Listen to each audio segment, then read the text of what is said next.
Right now, you are bored. Maybe not this exact second, but you will be. Soon. And when it hits, it will feel like something is wrong. Like you are wasting time. Like you should be doing something else. Anything else.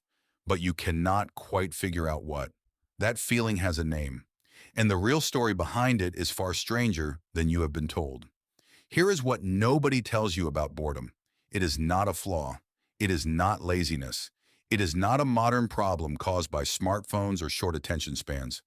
Boredom is one of the most uniquely human experiences that exists. And according to the science, it might be the single most important driver of everything your species has ever built. Look around you.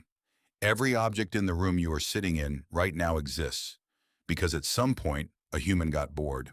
The wheel, the printing press, the internet, every tool, every art form, every civilization, all of it traces back to a mind that was understimulated and could not stand it. No other animal on Earth does this. A dog left alone in a room does not invent something. A chimpanzee with nothing to do does not start building. They wait, they rest, they exist, but you cannot. Something inside you will not let you. And understanding why changes everything about how you see yourself. Boredom is so distinctly human that researchers have spent decades trying to find it in other species and largely failed. Psychologist John Eastwood at York University has studied boredom longer than almost anyone alive. He defines it as the aversive state of wanting to engage in satisfying activity, but being unable to do so. Notice what that definition requires. It requires wanting. It requires a sense that something better should exist.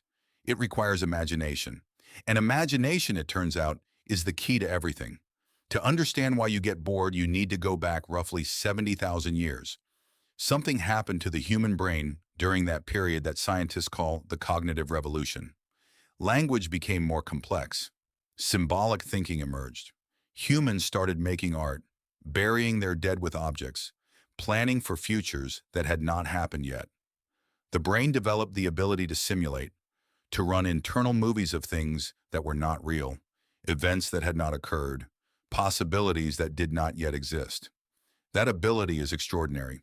It is the reason you can plan a vacation, write a novel, fall in love with someone you have not met yet. But it comes with a cost. A brain that can imagine a better reality cannot be satisfied by the present one when the present one is empty. A brain that is always simulating, always projecting, always asking what if. That brain will suffer the moment there is nothing meaningful to process. That suffering has a name. You call it boredom. In 2014, a team of researchers led by Timothy Wilson at the University of Virginia ran one of the most uncomfortable experiments in modern psychology. They put people alone in a room with nothing. No phone, no book, no music. The only thing in the room was a button that delivered a mild electric shock. Most people knew the shock was unpleasant. They had already experienced it and rated it negatively.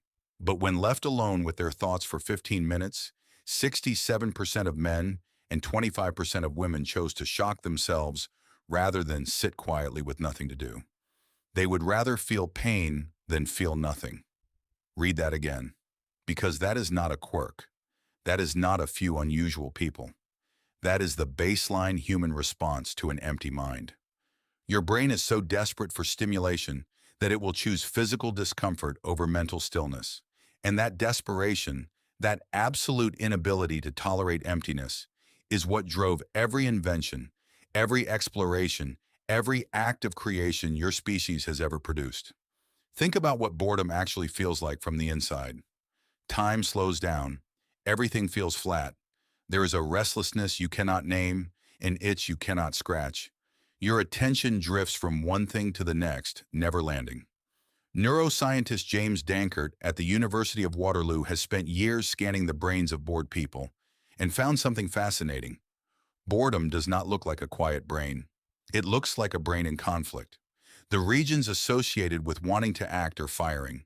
The regions associated with finding meaning are active, but nothing is connecting. The brain is revving with nowhere to go. That revving is not an accident. It is a signal. Boredom is your brain's way of telling you that you are underusing yourself, that the environment you are in is not matching what you are capable of. It is discomfort designed to move you. And for most of human history, it worked. The bored human was the one who wandered further, tried something new, built something that had never existed. The bored human was the one who survived and passed on the restless, imaginative, never quite satisfied brain that you are carrying right now. But here is where it gets uncomfortable for the modern version of you. The world you live in now has been engineered specifically to exploit that restlessness. Every app on your phone, every autoplay video, every infinite scroll, they are all designed by teams of engineers who understand exactly how your boredom works and have built systems to intercept it the moment it appears. Before your brain can translate its emptiness into curiosity, into creativity, into the drive to make something, a notification arrives, a video starts, a feed refreshes, and the signal gets hijacked.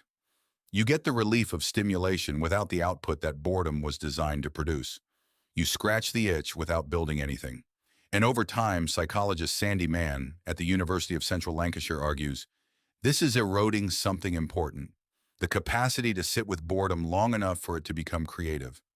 The tolerance for the uncomfortable in-between state where nothing has happened yet, but something is about to. The most creative people in history were not the ones who never got bored. They were the ones who got bored and did not immediately reach for relief. Darwin was famously bored during the long stretches of the Beagle voyage. Newton described long periods of doing apparently nothing before breakthroughs arrived. Einstein called his thought experiments, imagining himself riding alongside a beam of light, a kind of productive daydreaming that only happened when he had nothing else to do. They let the boredom run. They sat inside the discomfort until their brain had no choice but to generate something new from it. You have that same brain, the same restlessness, the same signal firing, the same capacity to turn emptiness into something that has never existed before. The only question is what you do the next time the feeling arrives. Tonight or tomorrow or sometime very soon, you're going to feel it again. That familiar flatness, that restless nowhere to land feeling. And for a split second, before your hand moves toward your phone, you will have a choice. Give your brain the cheap relief it is reaching for, or let it run. Let it rev with nowhere to go, and see what it builds. Every remarkable thing your species has ever made started exactly there. In the moment a human felt bored and did not look away.